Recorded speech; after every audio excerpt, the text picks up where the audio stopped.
I'll say every single time that we go somewhere new, I love the art and I love the way the people look in this game. It's just so like clean. May Queen plus Neon squared is only a 3-minute walk from the lab. Coming from Kuremebashi Dori, take a left at Sumakoisaka Crossing and you'll find it. Again, I'm sorry, I have to apologize every time. That's where I'm headed now. It's usually busy in Akiba during summer break, but now even busier because of the Radicon incident. The area was blocked off yesterday, but it doesn't look like they could keep the main road closed for 2 days straight. Haven't seen a single police officer today. But the Radicon building still seems off limits. The entrance shutters are closed shut. They sealed with a yellow police tape. We are here now in Akihabara? Yeah, Akibara. I think is how it's, I don't know. We're live now in Akibara, and the day after the unexplained satellite crash, the police barricade has been lifted, and a tremendous number of people have gathered in front of the station. The satellite's origin is still under investigation. We're told that it can't be removed until the authorities have more information. According to the police, the satellite does not appear to be dangerous. However, tourists and local business owners have raised concerns. The media has dozens of cameras set up outside the police line, and there are nearly twice as many onlookers as reporters, enough to fill the entire street with people. Everyone's aiming their phone cameras at the satellite-like object. So many people. Living in Akiba, you get used to crowds and big events, but a gathering this size is unusual. I wonder when they'll get rid of that thing. Hopefully it doesn't explode or something. They've been letting people back into the area, so I guess there's no danger. Still, considering its unknown origin, I'm surprised there isn't more security. Today, like always, Otaku are shopping for doujinshi, import games, electronics, or whatever strikes their fancy. Aside from the scene at Radicon, it's the same as any other day. But I still don't understand what I saw yesterday. I half accepted the mass disappearance was just my imagination. Maybe I've become unable to distinguish reality from fantasy, like the media likes to say about teenagers these days. With that thought in mind, I turned my gaze to the street. Whoa, hello. I like her. And there, in front of me, stands a woman holding her phone in front of her face. Oh, she's the reporter. She took a picture. Is she the reporter? Maybe not. I thought that was a microphone. That's her phone. Her phone was clearly pointed at me. I tried to cover my face, but not quickly enough. Okay. Turn around just to make sure she wasn't pointing it at someone behind me, but that doesn't seem to be the case. Whoa, she's so cute. She's still staring at her phone. Without even glancing at me, she turns around and points her phone at some other pedestrian. Maybe she's just taking photos of everyone at the scene and not just me. Still, I need to have a word with her. The organization's after me, so I can't risk that photo getting out. Wait.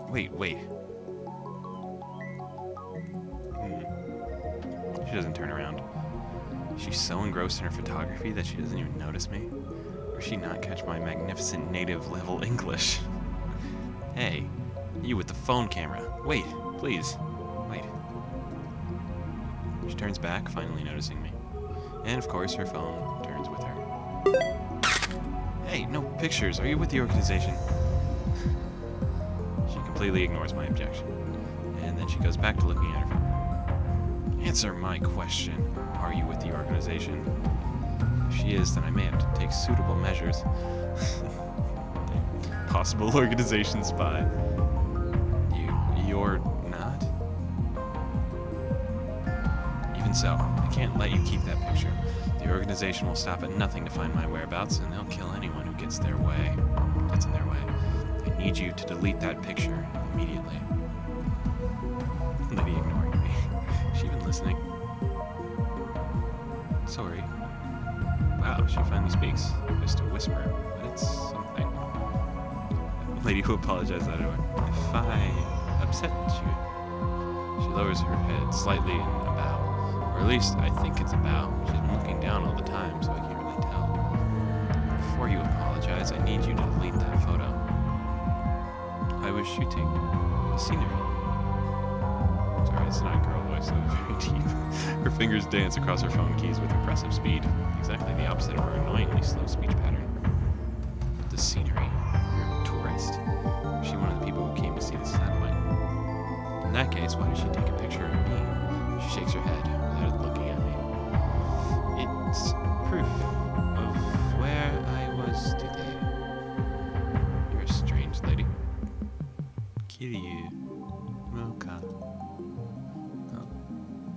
my name. I guess she's introducing herself. That's nice, but I just wanted to delete that photo. I have a question for you. May I? First, the photo. There's an urban legend in Akihabara. Have you heard of it? An urban legend? What is she talking about?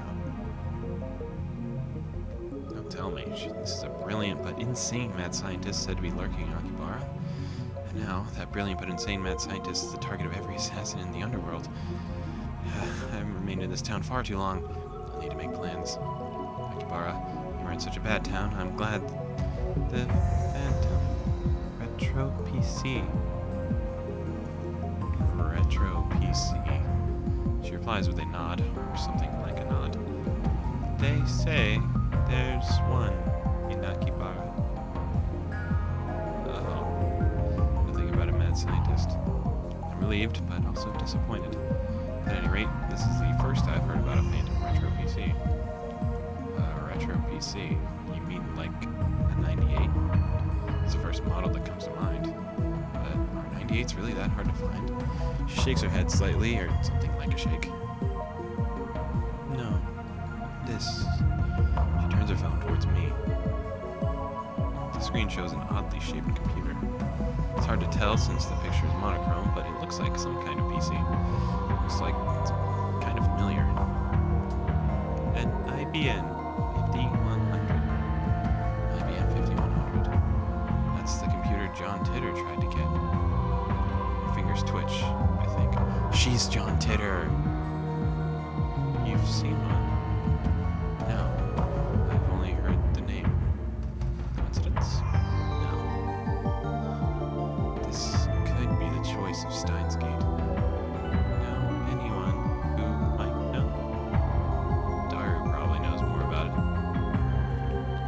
Right arm. Super hacker capable of breaking into even the MI6's mainframe. The MI6 is a slight exaggeration. If that ever did happen, Men in Black would break down our door and take us away. But the super hacker part is true. The depth of his computer knowledge is uncanny. Speaking of Daru, I'm supposed to meet him at May Queen plus Nyan sweared. I don't have any time to stand and chat with some crazy lady I don't know. He's so dumb. Well, I'm off, lady. Media scrum is moderation. I try to make a smooth exit, one-liner and everything, but she grabs my sleeve before I can disappear into the crowd. What are you doing? Your email, please. What are you after? The super hacker. Oh. I guess she wants to hear Daru's story. It's my fault for mentioning him. Well, I'm meeting up with Daru, so why don't I just take her along? No, wait a second. This could be a devious trap. Maybe she's really a spy sent to kidnap Daru. They're defenseless without him. The only other ally is Mayuri, whose skills amount to costume design. I refuse. I'll never give up Daru. I slip past her and start walking faster. I glance back. She's following me. I pick up the pace, but she's still chasing me. Stop following me. Unperturbed, she follows me with her phone again. On the screen is a picture of me that she took. You still haven't deleted it? Tell me, and I'll delete it. You dare blackmail me? Who do you work for? I attempt to glance her into submission, but her eyes are already lowered. My glare is ineffective. She hesitates for a second. Work part-time at Art Rewrite. What's that? An editorial company here in Akihabara. One of those companies that writes articles for magazines. Is this gloomy lady really fit for that kind of work? Wait, you plan on publishing my picture without permission, don't you? Mad scientist of Akihabara unveiled. You can see the headlines now. It's all the organization will need to turn Akihabara into a sea of blood. No, I must avoid that gruesome outcome at all costs. I have no choice. Very well, I accept your terms. At any rate, as long as she has that photo, I have no way of knowing how it might be used. Pull my email address and show it to her. forth from my phone to hers, she enters in my info with a terrifying speed. Of course, this woman is an Esper. I dub her power Shining Finger. Her magical thumb types cursed emails at 255 characters per minute. Whoever receives one dies. What is the significance of 255? Because I know that a lot of early Final Fantasy games, your powers are capped at 255. Like, what's up with that? What is the significance of that number? I wonder. Anyway, she's done typing my email address. It only took all of 5 seconds. Name: Hyun Kyoma, mad scientist. How is it spelled? First, Hyu for Phoenix, and then In, and then finally Kyoma, which means horrible truth that must never be revealed. Okay. Huh? Hyu for Phoenix, then In, and finally Kyoma, which means a horrible truth that must never be revealed. I repeat my perfect explanation. This is the origin of my true name. Explaining the In part of Hyun would take too long, so I left it out. She enters my name with her head tilted to the side. Like this? Oh, Yoma. What the hell is this? Are you mocking me? She lowers her head a little more, and an apologetic bow, I guess. Just hand me your phone, I'll enter it. She shakes her head, clutching her phone with both hands to protect it from me. A spoiled child who can't let go of a toy. She shields it from me with all her might. What does she think I'm gonna do? Her reaction's a little depressing. Anyway, she's obviously not gonna hand her her phone, so I ask for her address instead. I'll send her a blank mail. She told me her name a few minutes ago, but I forgot it already. So I enter her as Shining Finger. What am I doing standing here in the middle of the street? Let's hurry up and send her a blank email. I don't need to type anything. It's just to give her my name. I already put her in my contacts. Just send a blank mail to Shining Finger. Oh. She frowns while looking at her own phone. Then she glances my way. I feel those eyes clearly saying hurry up. I'm hesitant. I'm not sure if it's a good idea to give her my true name. But regardless of how long I hesitate, I don't think that she'll let me go until I send her the email. She sure is persistent. Looks like I have no choice but to send the email. We exchange a few words, and then I get away from her as fast as I can. Oh God. One of these is a guy. I've learned now one of these has to be a man. Welcome back, Master. I open the door to the May Queen plus Neon Squared Maid Cafe, and two familiar cat-eared girls greet me with smiles. That's Mayuri? Oh, her eyes are Mayuri's. It's Okarin. That one's a guy then. One of them is Mayuri. Okay. But here she's called Mayushi Nyan Nyan. Since she works here, I stop by about twice a month. I guess that would make me a regular customer. May Queen plus Nyan, question mark. Actually, I've never been to any other maid cafe. Welcome back, Okarin. After bowing again, Mayuri gasps as if she thought of something. Hey, Okarin, Mayushi just noticed something. Welcome back, and Okarin go really well together. Whoa. Ferris. Kyoma, it's great that you came, nyah. The other maid who came to greet me, Ferris Nyan Nyan, her professional name, of course, hits me with her trademark combo attack of the cute cat-like gestures. She's Maid Queen plus Nyan's most popular maid squared, sorry. Even though she and Mayuri are about the same age, she looks and acts a bit younger. Daughter Nyan's here too. He's been waiting here. Daughter frequents this cafe because he's got a crush on Ferris. He often reads her public blog while muttering, "Ferris, you're so cute," to himself. He's down bad. I kept telling him to choose either 2D or 3D, but he doesn't listen. You have to choose, man. Harmony is in both. I have trouble dealing with this cat girl. She always finds a way to best me. You holding another secret meeting to overthrow the evil organization. Yeah, something like that. Ferris wants to join too, No chance. The organization isn't threaded by cat-eared maids.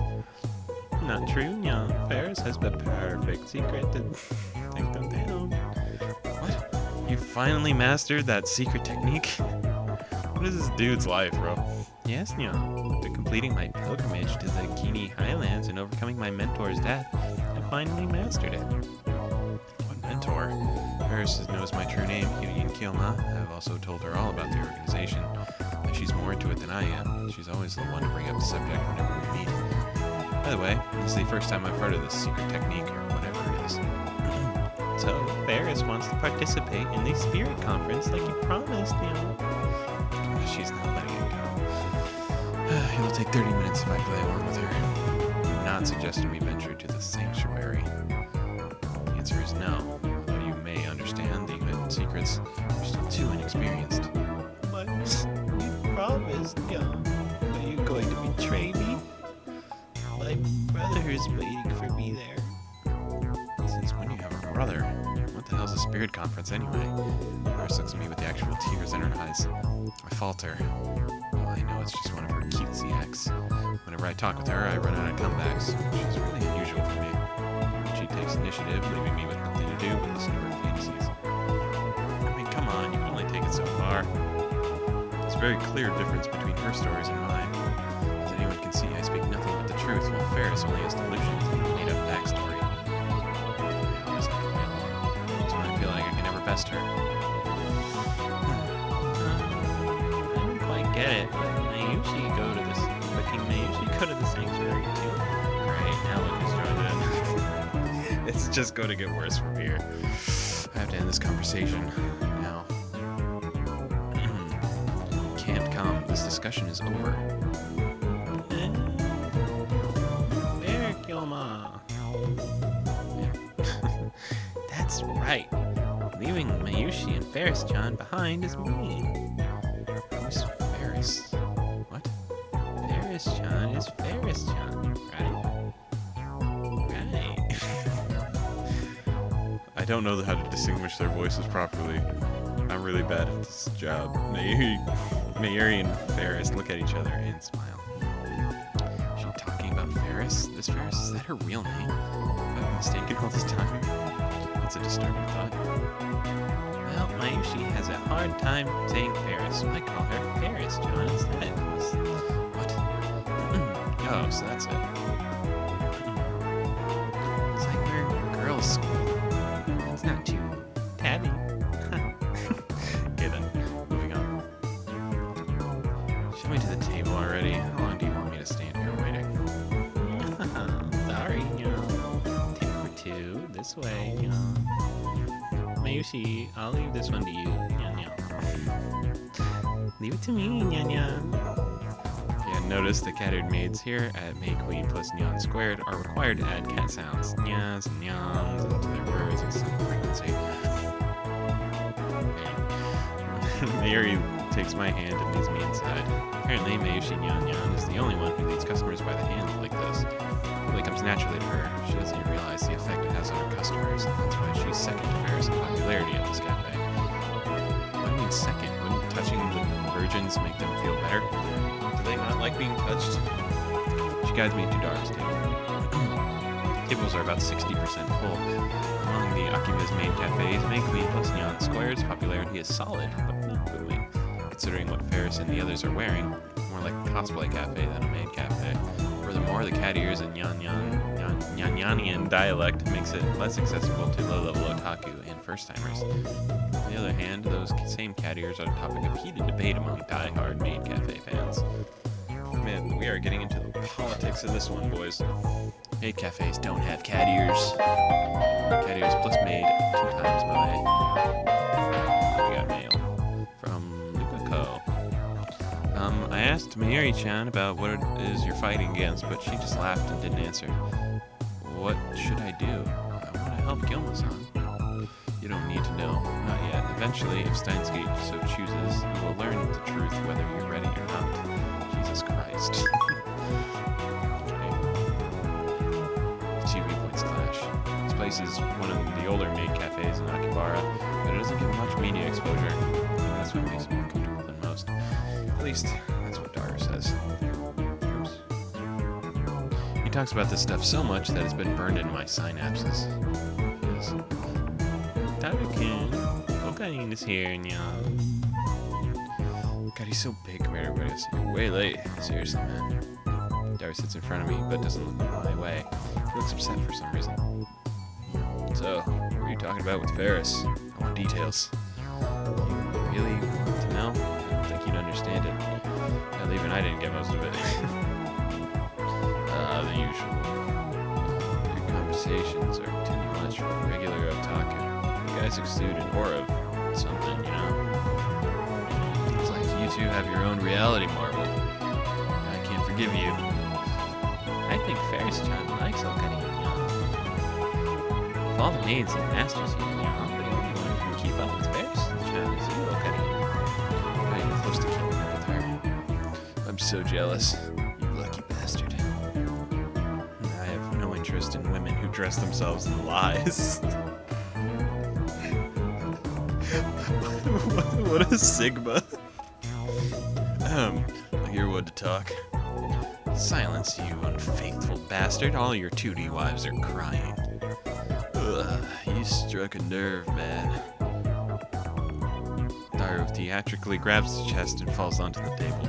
I sip one of my glasses of water that Mayuri brought to our table. Master, may I take your order, nyah? Omelet rice and hot coffee. Black. Coming right up, nyah nyah. After taking my order, Mayuri finds her way towards the counter as if swimming between the rows of tables. I hope she doesn't trip. So, what did you need? Daru asked without getting up from the table. That's right. In my confrontations with Shining Finger and Cat Girl, I almost forgot my original objective. I was gonna head to the lab in an hour. I have an urgent matter to discuss. Top secret. I lean on the table and scan the area without moving my head. You remember John Titter? John Titter? Who's that? The self-proclaimed time traveler who appeared on the internet about 10 years ago? I thought we talked about it before. Is this a new addition to your made-up backstory? It's nothing like that. Everything I say is the truth. What pain. Well, I guess I can play along. So, what's the source on this Titter guy being from the future? Wait, you seriously never heard about him before? Seriously, bro? I haven't. Sure you didn't forget? Can't say for sure. There are even books about him. I remember if you showed me one. I really don't remember. Memories fade. We're not computers, man. This is wrong. I remember talking to Daru about John Titter back in high school. It was only idle talk, so it's possible that Daru forgot about it. Daru is quite the internet addict, but the internet lets you choose what information you want to see. There's no guarantee Daru looked on the information of John Titter. If he had, I doubt he would have forgotten so completely. Is it my memories that are mistaken? Or everyone else's? Then what about the IBN 5100? Whoa, you know about that? Cool. So you know about it. It's the model IBN released back in 1975. Right, that's what John Titter said on the channel. He traveled to 1975 first, obtained an IBN 5100, then leaped back to 1998. What kind of computer is it? Stupidly expensive kind. Back when it came out, computers were so expensive the average people couldn't get their hands on them. It was full of proprietary IBN technology. It was a pretty powerful computer for its time. Then, 6 years later, in 1981, IBM launched the popular IBM PC series. Now, that's more famous. Anyway, it's not like I'm an expert. This is stuff I read on a wiki. Have you heard of the urban legend that there's one in Akiba? You bet I have. Just last month there was big talk about it on the net. Some hat channelers heard the rumor when searching for it. My friend on Freepara, Sister Centipede, was the main person behind that. Maybe that's Shining Finger. Even the legendary Neidhart Blitchnell joined the fray, but I still couldn't find it. So, it was a hoax? Who knows? There are tons of underground shops in Akiba. What Would be strange if an IBM 5100 suddenly turned up in some hole in the wall. I see. My phone suddenly starts vibrating. Stops after about 3 seconds. Looks like I got mail. I'll check it whenever I want, but I'm talking to Dara now, so I can probably wait. Oh, I can't check it. Oh no, I can't check it. No! Wait, no, let me... I see, my phone suddenly starts vibrating. Check whatever. I'm talking to Dara now, so I can probably wait. So, there's one thing I need to know. I scan the area with my eyes once more and then lean in close. The IBM 5100 has the power to destroy the world, right? What? It doesn't have the power to do anything, let alone destroy the damn world. Oop. What's this, nyah? The world's gonna be destroyed, nyah? Ferris brings my omelet rice. She's doing her cat-like gestures while keeping her tray balanced on one hand. True feline agility. Despite her nyah non-response, Ferris is the consummate professional. Master, thanks for waiting, nyah. Omelet rice, nyah. Cat girl puts the omelet rice on the table and then takes a bottle of ketchup from her apron pocket. She uses it to write, "The world is doomed," in red letters upon the omelet's blank yellow canvas. Please enjoy your meal before the world ends. Oh, the world is doomed. For the win. Ferris's handwriting so cute, puts it on omelet in danger too. It appears the cuteness has shattered her sanity. Give him a look that says, "Calm down," but to no avail. I smooth out the ketchup with the bottom of my spoon, erasing the ketchup words. What a waste. Honestly, bro, you know how much skill that must take to write ketchup? Especially write in Japanese. I'm gonna eat it either way. Daughter nyah. Have you ever considered participating in the Ferris Cup? Yeah, of course I'm participating. Ferris Cup? What's that? Take a mouthful of omelet rice. Next Sunday, we're hosting a Rainette tournament at the cafe, nyah. Ferris starts dancing in place, but I prefer she not jump around like that when people are eating nearby. Ferris is the event organizer. It's all my idea, nyah. You can participate too if you want, Kyoma. Entrance fee is 1,000 yen and includes a drink. Whoever beats Ferris gets to enjoy some Ferris' home cooking, nyah. Never happened. Cooking sucks at Rainette. But it's so fun. No. Stop shoving the omelet rice in my mouth and then deliver a melancholy sigh. Rainette Access Battlers, huh? Whenever I hear that name, I remember the former champion. It's already been 2 years. No, it's nothing. Forget what I said. Nyah. That sounded so serious, nyah. Who's the former champion, nyah? He probably doesn't exist. I mean, Rainette didn't even have an official tournament until about a year ago. You still can't forget him, can you, nyah? What? I remember that you and the champion, my brother, were such good friends. Kyoma, you're so close it made me jealous, nyah. Damn, she took my story and ran with it again. I never even said anything about him being her brother. I don't even know if Ferris has siblings. Shouldn't have talked about stuff like this in front of Ferris. She got closer. But it's time to let go of the past. Seize the day with your own paws. Her shout resonates throughout the store. Her finger snaps at me. Even though it's painful. No, because it's painful. I succeeded in my brother's dying wish and perfected my skills as a Rainetter, nyah. You remember, nyah? He always used to say, "Someday, let's bring peace to the world with Rainette." Ferris, bring me my coffee. Nyah. I present my empty plate to Ferris. I always eat quickly. It's a habit I picked up naturally during my years on the run from the organization. Screw the slow food trend. Sure thing, master. Just a moment, nyah. Ferris takes the dish and heads back to the counter. If I had left things going as they were, I would have had plenty to play along with for another 10 minutes in her fantasy world. Ferris is one of the most skilled Rainetters I know. Dara explains with a wry smile. She's gone undefeated for over 400 unofficial matches. She works in crazy. Dara ignores my retort. It's so disappointing that Ferris doesn't go to official tournaments. She'd win if she did, no doubt. Why doesn't she? I'm sure it's for the customers. She probably doesn't want to inconvenience the store. Truly a model maid. Also, she's Mayushi's age. She probably has school too. She doesn't want to inconvenience the store, yet she's holding the Ferris cup here. It doesn't matter at all. The point is, Ferris is cute. Cuteness is justice. Cute cat-eared maids are sweet, if you know what I mean. That's all that matters, right? So, in the end, do you bat for the 2D team or the 3D team? I dare say I'm bi. Sick, bro. You're an inspiration, Dario. That's right. We're all bi. 2D, 3D girls. I know. Just too awesome. Dario usually doesn't show enthusiasm for anything. The exceptions are Moe and Ferris. I wish you were passing about our experiments.